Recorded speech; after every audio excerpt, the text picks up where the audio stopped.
여러분 안녕하십니까? 저는 우당 장명훈 원장입니다. 이 시간에는 제가 어느 사주 하나를 설명을 드리려고 합니다. 사주는 사람마다 굉장히 다 다릅니다만은 보통 일반적으로 굉장히 좋은 사주가 뭔가 이렇게 말했을 때 재물적으로 굉장히 좋은 사주를 신왕제왕사주다 이렇게 말씀을 드립니다. 신왕제왕사주 몸신자를 쓰고요, 왕성할 왕자를 씁니다. 신왕제, 재물제자를 쓰죠. 제왕사주. 무슨 얘기냐면은 내가 강하고 재물이 강하다. 물론 이제 사주를 단식 판단을 할 수 없어요. 사주 8자를 놓고 전체적으로 잘 파악을 해봐야 되는데, 일반적으로 신왕제왕사주는 되게 부자사주다 이렇게 말합니다. 부자사주다. 여러분들 부자사주 이렇게 설명을 하면 많은 분들이 관심을 많이 갖더라고요.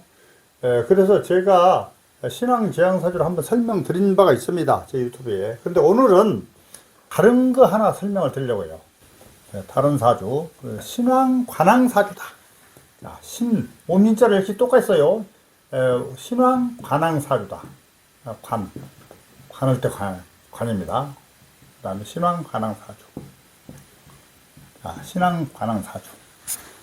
내가 약하지 않고 아주 강하고, 또 관이 매우 강하다. 이런 걸 신왕관왕사주인데, 대부분 사주라면 그렇습니다. 사주의 재물이 너무 강하다든가, 또 명예를 나타내는 관운이 너무 강하다든가, 이럴 때는 별로 좋지 않다 이렇게 말씀을 드렸는데, 내가 약하지 않으면서 아까 말씀드린 재운이 강하거나, 또 내가 약하지 않으면서 관운이 강한 사주, 그 중에서도 신왕관왕사주를 오늘 설명을 드리려고 하는데, 신왕관왕사주는 뭐냐? 일반적으로 이렇습니다.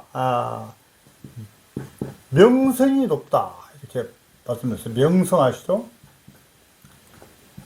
이름이 널리 떨치는 거, 명성이 높다. 그 다음 명예가 높다. 명예요. 명성과 명예. 근데 일반적으로 이제 명예만 높으면 뭐냐 이렇게 말씀을 드릴 수가 있는데, 이런 신왕관왕사주는 명성과 명예가 높으면은 재물은 자연적으로 따른 것 같더라고요. 재물이요. 그걸 아셔야 돼요. 재물은 당연히 순리적으로 따른다 이렇게 아시면 됩니다. 그래서 신왕관왕사주, 대단히 좋은 사주에 대해서 하나 제가 사례를 들어서 설명을 하려고 합니다. 사주 좀 관심이 계신 분들 한번 들어주시면 좋겠어요. 제가 사주 구성을 먼저 하나 하겠습니다. 사주 구성. 사주는 연월일시를 쓴다고 그랬어요. 자, 개축, 소띠, 개축년, 그 다음에 신유, 8월입니다. 8월. 이게 다규가 8월에 해당됩니다. 그 다음에 경호, 말. 짐승, 말을 말합니다. 그 다음에 병술, 술시, 이렇게 되는데, 자, 태어난 연, 월, 일, 시, 이게 사주를 제가 이렇게 이제 구성을 했어요. 태어난 연월일시. 그래서 사주 구성을 했는데, 생년월일 제가, 기록하자면 이렇게 양력으로요, 1973년생이요. 73년생. 73년생 10월 1일생입니다. 10월 1일자. 술시에 해당되는 술시. 오후 7시 반부터 9시 반까지로 술시라고 그러죠. 그 다음에 음력으로 따지자 보니까 1973년 9월 6일생이에요. 9월 6일생. 술시죠. 자, 그런데 음력 9월이라고 했는데, 제가 8월로 썼어요. 8월. 6는 8일입니다. 8월인데 왜 8월이냐? 우리가 일반적으로 음력으로 따질 때는 절기가 중요합니다. 절기가 지나야만이, 24절기 아시죠? 입춘우수 경칩춘 무청명 이렇게 쫙 나오는 거. 절기가 지나야만이 월이 바뀌는데, 이 사주는 9월 6일로 돼 있으나 아직 절기, 한로 아시죠? 내리는 한로를 얘기합니다. 한로가 지나지 않아서 음력 8월에 해당이 된다. 이렇게 먼저 말씀을 드립니다. 사주에서 항시 달을 나타낸 일간을 위주로 사주를 판독을 한다 이렇게 하시면 되는데, 이 사주는 자 보세요. 음력 8월이에요. 음력 8월. 음력 8월은 금왕절입니다. 금왕절. 자, 금왕절이 뭐냐? 신유술. 가을철이에요, 가을철. 가을철은 금기운이 굉장히 강하다는 시에 금기운. 금기운이 강하다. 금기운이 강한 시기다, 이렇게. 강한 시기다. 아까 9월이긴 해도 아직 절기가 한로가 지나지 8월로 본다. 8월은 역시 금왕절에 해당돼요. 금왕절. 왕하다, 왕성하다. 왕절을 얘기하는 절기가 그렇다, 이런 얘기예요. 자, 그렇다면 음력 8월에 월에서 힘을 얻는 것을 사주에서는 등령을 한다고 그래요. 등령이요. 사주 공부하시면 이거 다 아셔요. 등령을 한다. 만약에 일에서 하는 걸 덕지라고 그래요. 덕지. 미리 좀 말씀을 드립니다. 적지. 자, 일에서 힘을 얻는 거. 그 다음에 그 외에 힘을 얻는 것을 득세라고 합니다. 득세. 자, 득세가 뭐냐? 세력을 얻는 거다. 이게 세력을 얻는 거다. 등령, 득지, 득세. 이 중에서 등령이 힘이 제일 셉니다. 힘이 강하다. 이게 힘이 강하다. 그 다음에 득지입니다. 두 번째, 득지. 그 다음에 다른 간지에 있는 것을 득세한다. 이거 세 번째로 보는 것입니다. 그래서 이 사주는 8월에 금을 놓고 봤을 때 금균이 매우 강한 시기니 등령을 했어서 매우 강한데, 자, 여기서 참고할 것은 또 개축, 축이 토생금으로 나를 생합니다. 토생금으로. 더더욱 여기서 중요한 것은 우리가 삼합을 잘 항시 이거 사주를 볼 때 잘 판단하라고 했어요. 근데 여기서 보면 유와 축은 삼합입니다. 삼합. 반합이긴 해도. 자, 원래 삼합에서 사유축을 삼합이라고 그러죠. 근데 여기서 두 글자만 있어도 합으로 보는 거예요. 말하자면 합으로 본다. 그래서 여기서 유축 반합이 되는 건데 절반 반합이 돼가지고 나를 돕기 때문에 강한 금기운을 돕는다. 강한 기운, 금기운을 돕는다. 자, 그렇게 하셔서 여기는 신왕하다 볼 수도 신왕하다. 근데 여기서 또 토생금으로 도수는 있는데 이제 그 생금을 좀 이제 근토이기 때문에 생금이 좀 어렵다 이렇게 보는데, 이 중에 생금을 또 할 수 없는 것이, 자, 여기서 보면 오술합이 되는 게 오술합. 자, 여기도 아까 이게 인오술이 인자가 없죠. 그런데 오술만 해도 삼합으로 본다, 이게 삼합. 그래서 반합이 돼가지고 역시 힘이 굉장하다. 화기운이 굉장하다. 오술합, 화죠, 화. 굉장하다. 근데 또 태어난 시에 병화가 투출했다. 병화란 하늘의 태양입니다. 하늘 태양이 딱 시 간에 떠 있어요. 자, 이 사주 얼른 보면은, 자, 금이 굉장히 강하죠. 금세, 세력이 강하죠. 그런데다가 화세가 강하단 말이에요. 화세. 자, 여기서 화는 뭐냐? 관운이요. 그 다음에 금은 뭐냐? 비견급제라고 하죠. 비견급제. 이거는 또 인성이기도 하죠. 비급과 인성. 이렇게. 비급과 인성은 나를 강하게 만드는 요인이 되는 겁니다. 그래서 이 사주는 신왕관왕사주다. 신왕관왕사주다. 아까 제가 서두에 말씀드렸던 신왕관왕사주다. 볼 수 있습니다. 신왕관왕사주이다. 자, 육신을 다시 한번 살펴볼게요. 화극금이면 여기가 편관이에요. 편관. 아셔야 돼요. 그 다음에 토생금 편인이에요. 편협적인 편인. 그 다음에 화극금이니까 정관이에요. 정관. 음양이 틀리죠. 화인데, 같은 화인데 음양이 같기 때문에 편관이고, 음양이 틀릴 때는 정관이란 말이에요. 그 다음에 같은 금인데 음양이 틀려요. 그 급제라고 해요. 급제. 그 다음에 여기서 같은 금인데, 신금, 경금 같은 금인데 음양이 틀리니까 이것도 급제라고 합니다. 급제. 급제는 글자 그대로 재물을 급탈해 간다. 급제. 그 급자예요. 그 다음에 금생수. 내가 생한다. 상관의 음양이 틀리기 때문에. 그 다음에 토생금. 자, 토는 금을 생하는데 습토라 아주 좋아요. 생을 하는데 토생금으로 해서 나를 생하는 기운이, 이거는 인성이라고 해요. 인성. 이렇게 육신을 이렇게 딱 살펴본단 말이에요. 그래서 이 사주에서는 비견급제와 인성이 있어서 나를 돕고, 특히 유축합을 해서 삼합기운으로 나를 도우니 매우 신앙한 사주가 됐다. 신앙. 그 다음에 이 사주에서 화긴 화세가 있는데 태어난 시에 또 병화가 투출이 돼서 그 화기운이 강한 사주가 되었다. 신왕, 관왕. 관이 강하죠. 관이 강하다. 신왕, 관왕 사주이다. 그렇죠?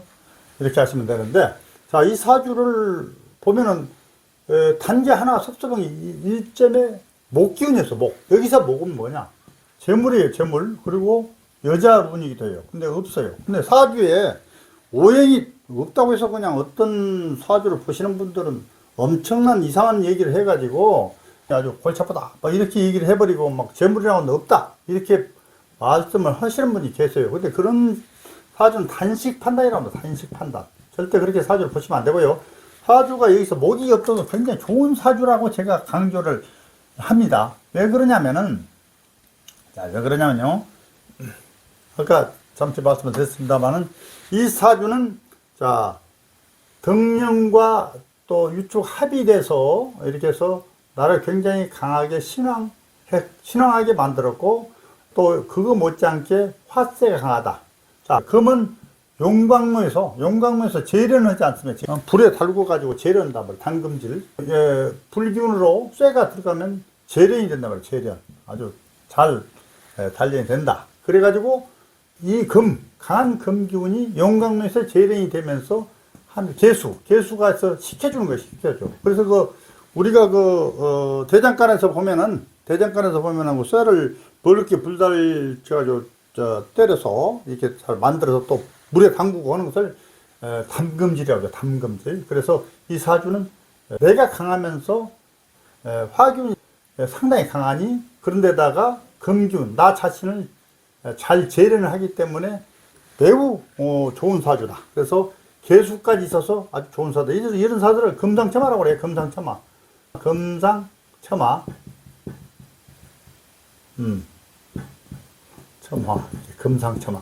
더 이상 좋을 것 없다. 금상첨화라는 사주이고, 이 사주는 내가 강하면서 관운이 강하니 사실 세계적인 인물이 되는 거죠. 세계적인 인물이다. 한 나라를 보면 일국의 최소한 장관급 이상, 장관급 이상의 사주다. 이래. 신왕 가나면서 재물이 없으면 아까 봤습니다. 재물이라는 명예와 명성이 끊기면 재물은 저절로 따르는 것이에요. 그래서 이 사주는 세계적인 굉장히 그릇이 큰 이런 사주다. 이런 사주가 그 정치권에 있으면 굉장히 좋겠죠. 정치권 큰 백성을 위해서 많은 좋은 일을 많이 한다 이런 얘기예요. 여기서 보면요, 이 금을 동선이라고 해요. 정기로 봤을 때 동선 이게 줄이 있죠. 동으로 되는. 그 다음에 이게 동선이고 정기라고 봤을 때, 그 다음 그러니까 굵은 동선의 정기라고 봤을 때 이렇게 국가 기간 산업을 나타내는 송전선에 비유를 할 수 있어요. 송전선 아시죠? 그래서 금이 불에 재련돼서 빛을 발하니 눈이 부셔서 쳐다볼 수 없는 것 같이 높은 자리에 오른다 이런 얘기예요. 높은 자리에 오른다. 그런 사주예요. 자, 여기서 보면은 이 사주에서 보면은 이렇습니다. 이 용신이 병화예요. 여기가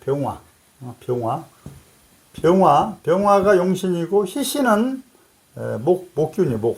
목은 없지만 이제 대운이나 세운에서 오는 기운을 보는 거예요. 그래서 목생화로에서 기운을 더 북돋았을 때 굉장히 더 좋아진다. 근데 대운이 말이죠. 제가 한번 대운을 써볼까요? 대운은 뭐 이제 여기서 보면 남자 사주라고 있죠. 아까 제가 남자 사주라고 표시는 안 했네요. 남자 사주 건명이라고 하죠. 건명. 그럼 이제 항시 대운은 볼 때 이제 연간이 음이잖아요. 그 다음에 월간을 해서 이제 이렇게 연간이 음이면 이렇게 역행한다 이렇게 해가지고 이 사주의 대운은 말이죠. 자, 역행한다는 이게 이렇게 나가죠. 무 이렇게요. 병 이렇게 쭉 역행하니까 역행은 거꾸로 간다 이런 얘기요. 이렇게 돼가지고 여기도 거꾸로 가는 거예요. 신, 미, 오, 사, 진, 인, 묘, 축 이렇게 나가는 거예요. 자, 대운은 이제 그 대운 방식이 있어요. 8대운으로 보시면 돼요. 8대운 18, 28, 38 이렇게 48 이렇게. 자, 보시면 대운이 이 목화용신이라고 했죠. 목화용신인데 굉장히 잘 나가잖아요. 이제 청년 기후에 이게 잘 나가는 거예요. 잘 나가죠. 이렇게. 그 개수가 와도 좋고요. 이렇게 해서 잘 나간다. 예, 인생이라는 건 이제 막 나와서부터 대운이 좋으면 좋겠으나 대부분 그렇지 못해요. 그래서 인생은 이제 인생 중반부에 좋냐, 초반에 좋냐, 말년에 좋냐 이런 걸 이제 대운에서 표시를 해요. 근데 이 사주는 여기서 힘을 크게 받아서 힘을 받고 이제 용신으로 연결이 되기 때문에 굉장히 좋다. 물론 뭐 오르락내리락해요. 이제 묘오파라는 게 나왔을 때 이런 거라든지 오르락내리락 하지만 전체적으로 보면 대운도 상당히 좋은 사주다 이렇게 말씀을 드릴 수가 있어요. 그래서 이제 원래 이 사주에서 이제 이게 용신인데 용신이 이제 그 신운이 왔을 때 아까 신운 그러면 병신합수가 돼가지고 합이 돼가지고 이게 합거가 되면 합이 돼가지고 그 제거할 때 거자 버리다 거자 합거가 돼서 신운이 왔을 때 나빠요 말이야. 용신을 해치는 운이 온다 말이에요. 근데 이 용신에서 이제 병화가 용신인데 신운이 왔을 때 나쁘다. 그 다음에 임수 기운이 왔을 때 나빠. 임수 병임충으로 해가지고 역시 용신이 상하니까 나쁘다 이렇게 보시면 되는데, 그 중에서 대운이 여기서 을목과 있죠. 을목 목이죠 목. 그 다음에 정화 이런 경우에는 을신 충으로 해서 신년을 제거해 버리고요. 그 다음에 화극 금으로 해서 역시 신을 금을 녹여버리는 거죠. 그렇기 때문에 굉장히 좋게 작용을 한다. 여기서 보면은 그렇죠. 을목 그런데 을목이 막 오잖아요. 을목 이렇게 또 정화 이렇게 막 오잖아요. 그러니까 이 사주가 전체적으로 사주의 흐름이 대운 흐름이 굉장히 잘 들어가 있어요. 다시 한번 말씀을 드린다면 이 사주는 일국의 그 장관급 이상의 사주다. 이런 사주가 정치를 한다면 굉장히 만백성에게 그 좋은 그 일을 할 수 있는 그런 큰 사주이다. 이렇게 말할 수 있다. 이렇게 말씀드리고요. 남자 사주에 선생님 뭐 아까 말씀드렸지 재운이 없다는데 어떻게 합니까? 재운이란 아까 얘기했듯이 명예와 명성이 따지는 명예가 올라가고 명성이 높아지면은 재물은 자연스럽게 따르는 것이다. 이렇게 하시면 됩니다. 따르는 것이다. 이 사주는 신왕 간항 사주로서 남자는 더 좋고 여자도 좋다. 이런 말씀을 드리면서 제 말씀 마치겠습니다.